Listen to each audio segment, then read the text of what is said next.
mkuu. Mambo yaletayo mgeuko mkuu. Mambo yaletayo mgeuko mkuu. Mambo yanayosababisha mgeuko mkuu.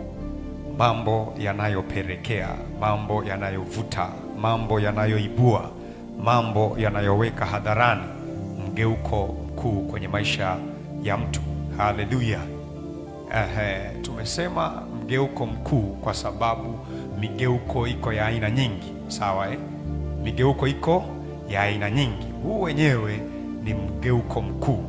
Kila mgeuko una sababu zake, na ndio maana huu umeitwa mgeuko mkuu, kwa sababu anayeusababisha mgeuko huu ni mkuu. Kuna migeuko inaweza ikatokea mahali, lakini ukawa ni mgeuko wa kawaida ambao anaweza akaingilia mtu mwingine alafu akafanya nini? Akauharibu. Kwa mfano, ukimkuta maskini mmoja mtaani alafu ukamsaidia, umeyageuza maisha yake. Wewe uliyemsaidia ndiye uliye nyuma ya ule mgeuko, sawa? Sasa una nafasi gani ambayo inaweza ikazuia mtu mwingine asiuharibu mgeuko wa yule mtu? Ndicho kitachofanya yule mtu aseme nimegeuka jumla, au akawa na wasiwasi wa mgeuko alionao. Mkuu wa wilaya akiinua maisha ya mtu mmoja, alafu huyo mtu aliyeinuliwa ikitokea ni adui wa aliye juu ya mkuu wa wilaya, ule mgeuko aliyeinuliwa haufai kitu. Aliye juu anaweza akafanya nini? Akautengua. Mkuu wa wilaya anaweza kainua mtu akawa kiongozi mahali, sawa? Alafu akatokea mtu aliye na mamlaka zaidi ya mkuu wa wilaya, mambo yakaharibika kwa yule aliyeinuliwa na nani? Na mkuu wa wilaya. Sasa tunaita mgeuko mkuu kwa sababu anayesababisha mgeuko huo ni mkuu kuliko wale ambao wangeweza kutuzuia. Afya yako inaweza ikapokea mgeuko mkuu kwa sababu anayeileta ni mkuu kuliko yule ambaye anaweza kasababisha matatizo. Ndio maana wakati mwingi tunatembelea kauli ya Mungu kuliko miungu, kwa sababu miungu inaweza ikasema, miungu inaweza ikafanya mambo, lakini yale mambo yasiwe na muhuri wa mwisho. Imewahi kutokea kwa kina Shadrach, Meshach na Abednego. Imewahi kutokea kwa Daniel, imewahi kutokea kwa Yesu mwenyewe. Mfalme akagonga muhuri kwenye jiwe la kaburi, asiguse mtu jiwe hili. Kwa nini? Mimi mfalme niliye mkuu wa nchi nimesema hapa asiguse mtu, na huyo jamaa asitoke. Ni muhuri wa mfalme, lakini aliye mkuu kuliko mfalme alifanya mgeuko mkuu, sawa? Daniel yuko kwenye tundu la simba. Lengo la mfalme ni Daniel afanya nini? Afe. Ni mfalme aliyesema, lakini Mungu akasababisha mgeuko mkuu kwa Daniel. Simba aliyepaswa kumla Daniel hakumuona Daniel, alimuona simba wa kabila la Yuda akiwa na Daniel. Simba na simba walani, sawa?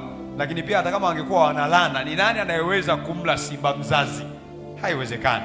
Sasa simba licha ya kwamba ana njaa, Daniel alikuwa haonekani kama Daniel.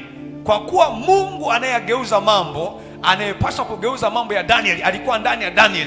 Yule Mungu aliye simba, kulikuwa hakuna namna anaweza kaliwa na simba. Mungu moto urao yuko katikati ya moto, alafu watoto wake ambao ni mioto kama yeye wameingizwa kwenye moto. Moto unaomheshimu Mungu uliwaheshimu watoto wake. Mgeuko mkuu. Bwana Yesu asifiwe. Wakati mwingi unaweza ukahangaika kutafuta msaada kwa wanadamu na wakakupa, lakini msaada huo usigeuze maisha yako jumla. Kwa nini? Wao wana mtu juu yao, sawa? Wana mtu juu yao. Ndio maana wakati mwingine unaweza ukasaidiwa na mwanadamu, hata mchawi aliye na nguvu ya aliyekusaidia anaweza kapindua mambo, sawa? Umepata ndoa, ila mchawi anaweza kaiharibu hiyo ndoa. Kwa nini? Kwa sababu aliyekupa hiyo ndoa sio yule ambaye akikupa ndoa hakuna anayeweza kutengua, hakuna anayeweza kutangua. Kuna mahali tunaambiwa ndio yenu na iwe hapana yenu na iwe. Sasa sio kila ndio ya kwako inakuwa ndio na hapana inakuwa hapana. Unasema ndio kutokea kwa nani? Unasema hapana kutokea kwa nani?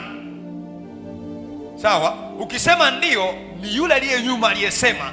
Sasa aliye nyuma kama ni mkuu kuliko wote, baba yangu ni mkuu kuliko wote, sawa? Kama baba yako ni mkuu kuliko wote na amekutaka useme hapa ndio au hapa hapana, maana yake hautaonekana wewe, sawa? Ataonekana yeye amesema hapana, ataonekana yeye amesema ndio, Kwa hiyo chochote kilichokuwa kinasema hapa ndio wakati ni hapana, hakitakusikia wewe, kitamsikia yeye, na hakuna kitu ambacho kinaweza kikaenda kinyume na kauli ya Bwana. Hakuna. Tunazungumza kwa habari ya nini? Mgeuko mkuu. Haleluya, mgeuko mkuu. Bwana Yesu asifiwe. Sasa tuanzie hapa.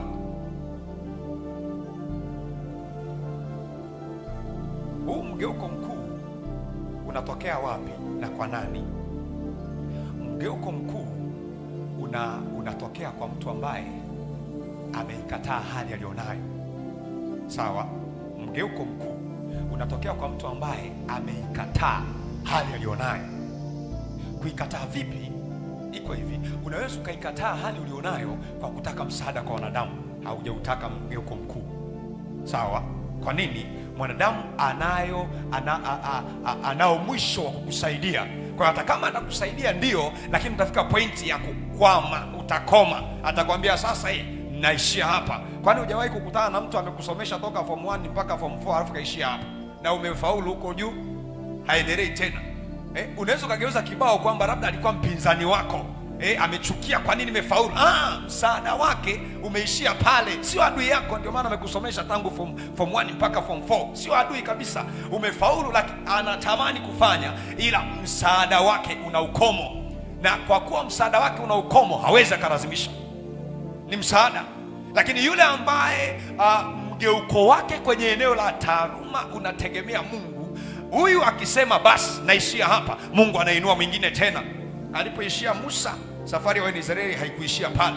Kwa nini? Msaada wa Musa uliishia pale, kwa kuwa hawa watu wanamtegemea Mungu ambaye anageuza maisha ya watu jumla. Mungu akainua mtu mwingine. Ukitegemea mtu akichoka na wewe umechoka, mtu akiishiwa na wewe umeishiwa. Ukitegemea Mungu utaimba Zaburi 23:1, Bwana ndiye mchungaji wangu, sitapungukiwa na kitu. Bwana Yesu asifiwe.